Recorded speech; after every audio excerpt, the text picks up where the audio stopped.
В России проходит День приема граждан. Он проводится ежегодно в День Конституции Российской Федерации. Сегодня органы государственной власти и местного самоуправления принимают обращения граждан Якутии. Встречи проходят при личном присутствии, а также в режиме видеоконференц-связи. Так, в удаленном доступе на вопросы жителей районов ответил вице-премьер республики Александр Соловьев.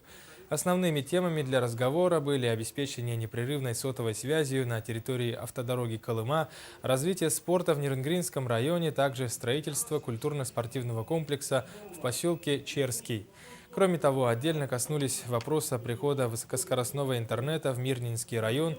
Ожидается, что оптоволоконные кабели проведут в Алмазный край в конце 2015 начале 2016 года. Конкретно то письмо, которое отправлено в адрес президента. В городе Нерюнгри на бесплатно. Люди связываются при помощи, значит, нашей программы совместной с федералами, которая была у нас установлена.